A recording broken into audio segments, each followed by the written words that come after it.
삼성카드는 제가 지금 삼성카드뿐만 아니라 그 메리츠도 마찬가지, 그리고는 그 금융주들 마찬가지, 뭐 보험사들 마찬가지, 다음 주 월요일날 큰일 날 수 있습니다.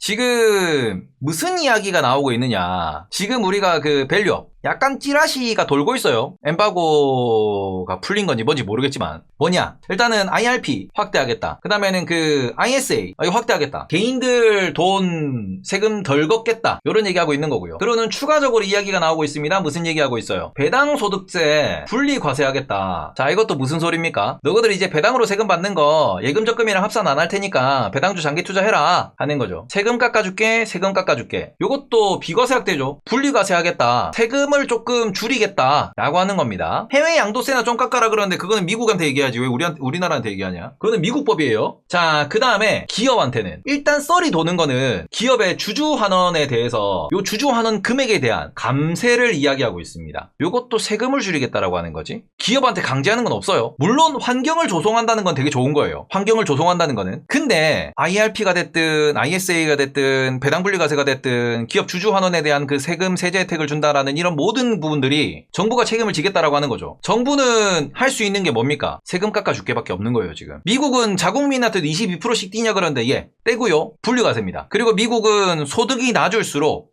그러니까 미국이 자꾸 미국 말씀드리니까 죄송한데, 미국은 소득 구간에 따라서, 그리고는 가정의 형태, 네가 솔로니 결혼을 했니, 애가 몇이니, 이런 부분에 따라서 세금 부과, 주식 투자에 대한 세금 부과가 전부 다 기준이 다 달라지고요. 그리고는 또 한 가지, 투자 기간에 따라서도 세금 부과 형태가 다 달라져요. 1년 내에 팔면은 미국 애들 40% 50%씩 세금 내야 됩니다. 1년 내에 단타 치면. 미국인이 미국에서 투자하면서 1년에 단타 때리잖아? 그럼 세금 40%씩 날라가요. 수익된 거예요. 왜냐면 단기니까 트레이딩이니까 미국 애들은 그 세금 내면서 트레이딩 하는 거야. 대신에 10년 넘게 보유하잖아. 그러면은 매도에 대한 차익 실현하는 게 세금이 2%인가로 떨어져요. 세금 2%입니다. 일론 머스크 세금 2% 내는 거야. 10년 전에 스톡옵션으로 받은 주식 지금 던지면은 몇 조를 벌고 2% 세금 내는 거예요. 어마어마한 겁니다. 외국인한테는 적용 안 돼요. 네가 미국인은 아니잖아. 10년 보유했다. 애플 뭐 6년째 보유 중이다 그러는데 너한테는 해당 안 돼요.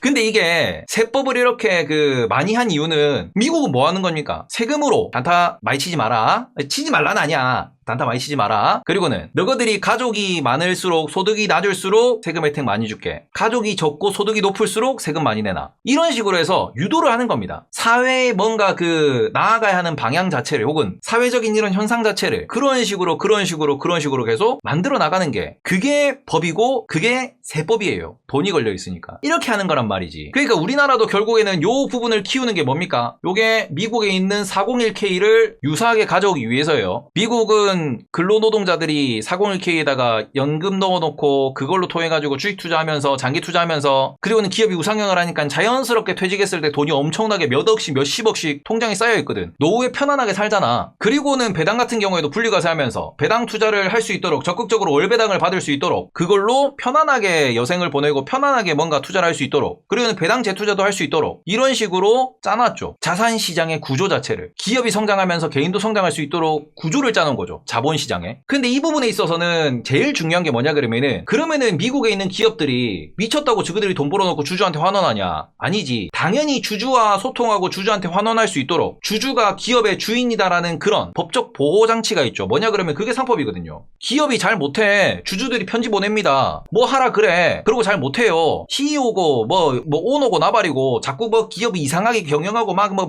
해쳐먹고 빼먹고 막 저거 이상한데 돈 날리고 그러잖아. 법인카드 뭐 이러잖아. 그럼 어떻게 해요? 소송 겁니다. 실제로 소액주주들이 연대해가지고 소송을 걸면은 기업들이 뭐 제발요 뭐 이런단 말이야. 그러고는 뭐합니까? 잘려요. CEO들 임원들 잘립니다. 실제로 너 나가 그래서 나간 사람이 얼마나 많냐. 근데 우리나라 소송 걸면 우리나라는 100% 패소해요. 우리나라는 이게 막혀있다니까. 계속 말하잖아. 미국은 재영이 형 니 그렇게 하시면은 나가세요 이러면은 재영이 형이 해야 돼. 미국은. 우리나라는 안 합니다. 왜요? 계속 말하잖아요. 상법이 여기 보호막을 쳐주고 있다니까. 우리나라 법이 기업 보호막을 쳐주고 있다고. 특히 기업의 핵심인 기업의 이사회라고 하는 기업의 심장부에 대해서 요렇게 보호막을 상법이 쳐주고 있잖아. 이사회는 회사를 위해서 일한다. 딱 문구 하나예요. 근데 이거를 뭘로 바꾸자? 이사회는 주주를 위해서 일한다로 바꾸자고. 요걸로 바꾸면 된다고. 주주라고 기업이 성장 안 했으면 좋겠냐? 아니 내가 투자한 기업이 당연히 좋은 사업하고 돈 많이 벌어서 나한테 배당 많이 주고 성장 많이 했으면 좋겠지. 근데 안 하거든. 근데 이 부분에 있어가지고 지금 우리나라 법은 이렇게 지금 보호막을 쳐줬어요. 그러면 찔러도 안 찔리지. 법이 보호하는데. 우리 법정에서 만납시다. 내가 우리 자회사 IPO 한 거는 나 우리 회사가 돈이 없어서 자회사 사업은 키워야겠고 그래서 자회사 분리해가지고 분리상장했습니다. 그래서 자회사 지금 돈 잘 벌잖아. 문제 있어요? 문제 없지. 우리 회사를 키우기 위해서 한 건데 주주님들한테 죄송하지만 회사가 먹고 살아야죠. 주주님들이 해?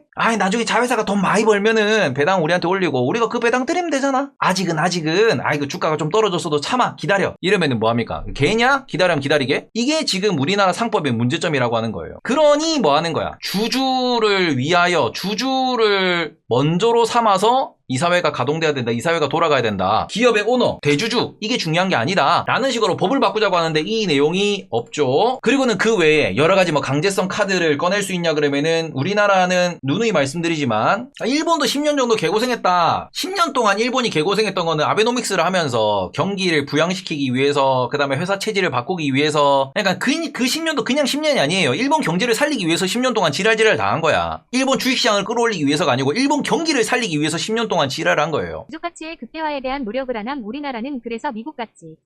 자, 그래서 보시면 이게 주주 가치라는 부분에서도 지금 소액주주가 힘이 없으니까 주주 가치 제고를 대주주가 해주면은 감사합니다 해야 되는 게 우리나라예요. 대주주가 해주면 감사합니다. 물론 상법 개정이 어떻게 나올지는 잘 모르겠어요. 상법 개정이. 그리고는 지금 삼성카드도 마찬가지. 삼성그룹사는 주주하는 좋다라고 계속 말씀을 드렸고 은행들도 마찬가지로 그렇게 크게 조정을 받을 것 같지는 않습니다. 현기차도 마찬가지로 주주하는 스스로 늘린다 그러니까 대주주가 늘려주겠습니다. 아이고 아리가또 감사합니다라고 하고 그런 기업들 많아요. 그런 기업들 같은 경우에는 외국인들이 여기서 도망갈 거냐 그러면은 도망 안 갈 것 같다라고 볼 수 있겠으나 그냥 일반 지주사는 주주환원이 원래 좋던 기업들은 이번 기회에 주목을 받는 거고요. 그 다음에 주주환원이 좋아질 거다라는 그냥 기대감만 있는 기업들은 월요일날 많이 빠질 수 있어요. 그 애들이 빠지면서 차익실현 좀 나올 수 있습니다. 재료소멸 차익실현. 그래서 제일 핵심이 우리나라에서 상법 개정을 추진한다라는 얘기라도 나와주면은 몰라요. 지금 이게 정부 쪽에서 이 얘기를 일단 대통령에서 나온 말이기 때문에 1월 1일날 신년사에서 상법 개정을 추진한다 그러면은 좀 더 저는 힘 안 빠지고 올해 내도록 기업 밸류 이런 얘기 계속 나올 수 있다고 생각해요. 총선 전까지도. 근데 아마 상법 개정이란 이야기 자체가 월요일날 기업 밸류 프로그램 기자회견 정책 가이드라인 발표에서 이게 안 나온다. 저는 그럼 이거는 차익 실현 시계 나와도 할 말 없다라고 생각해요. 차익 실현 시계 나와야 된다고 생각해요. 상법 개정에 대한 이야기가 없는데 주가 안 밀린다 그러면은 그거는 우리나라 근본에 대한 문제점을 외국인이 모른다 혹은 왜지라는 생각을 할 것 같아요. 저는 그런 부분에서 이게 삼성카드를 일단 질문을 주셨지만 삼성카드는 그냥 실적과 배당만 놓고 보시면 됩니다. 그리고는 삼성카드라는 것의 카드사의 핵심은 뭐냐면은 그래서 사람들이 카드론을 쓰고 카드를 끌고서 얼마나 이걸 연체를 하느냐. 연체율 지금 좀 올라오고 있어요. 그래서 그동안 연체율이 올라온다 경기가 안 좋다라는 부분 때문에 계속해서 지금 실적이 좋음에도 불구하고 많이 못 올라왔었는데 이번에 밸류업에 완전 찍혀서 올라갔잖아. 1월 초부터도 이게 밸류업에서도 얘는 천천히 출발했어요. 특히 2월 1일부터 그냥 밸류업에 찍혀서 날아간 거고 그러고 난 뒤부터 배당 좋다라고 쫙 올라간 부분인데 요 2월에 3주 4주 동안의 이 상승은 아마 월요일을 기점으로 조금 차익 실현 나올 거다. 특히 상법 개정 얘기가 없으면 차익 실현이 좀 세게 나올 수 있다. 다만 그럼에도 불구하고 삼성카드가 지금 배당률을 보시면은 6%가 넘어요. 밑에서는 배당이 8% 이렇게 나왔잖아. 적정가로 올라간 겁니다. 월봉 보시면은 적정가로 올라온 거예요. 적정가. 코로나 이전에 적정가 35,000원 전후. 그리고 여기서 배당을 만약에 5% 4%까지 끌고 간다 그러면은 지금 고금리보다는 기준금리가 떨어지면은 배당도 점점 더 많이 받는, 그러니까 작게 받아도 상관없잖아. 은행 예금 이자랑 비교하는 거니까. 그러면 삼성카드는 지금 실적과 성장을 놓고 봤을 때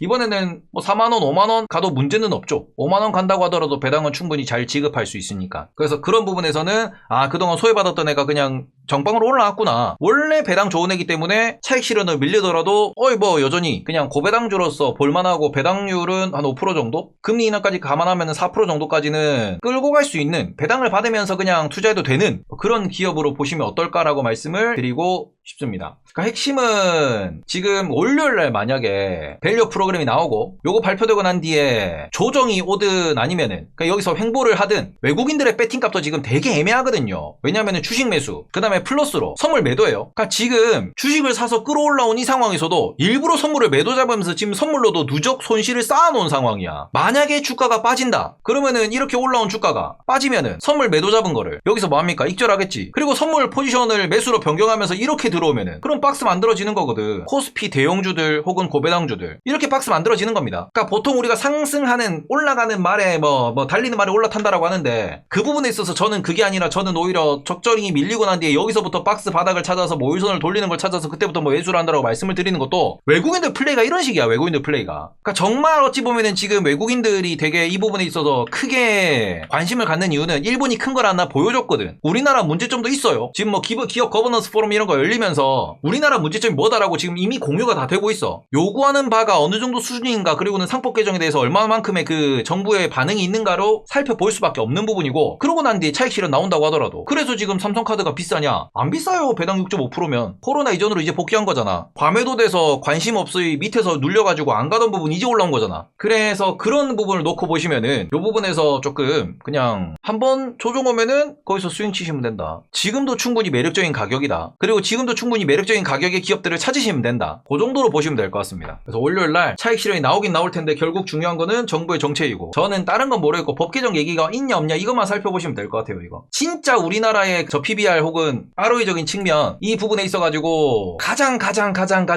문제시 되는 그리고 가장 바뀌어야 되는 부분 상법 개정에 대한 의지를 얼마나 드러내느냐. 만약에 이걸 드러낸다. 상법 개정에 대해서 우리가 적극적으로 뭐 검토하겠다. 앞으로 이런 부분에 있어서 가이드라인을 제시하겠다 그러면은 적어도 총선까지 끌고 가는 거야. 한 달 더 가는 거지. 저 PBR 장세가. 그 정도로 보시면 어떨까라고 말씀을 드리고 싶고 뭐 배당률 기준에서 다시 한번 계산 많이 해보셨으면 좋겠다 정도로 다시 보기를 잘라놓도록 하겠습니다. 밸류업 프로그램 월요일 대응 전략 다시 보기 좀 잘라놓고요.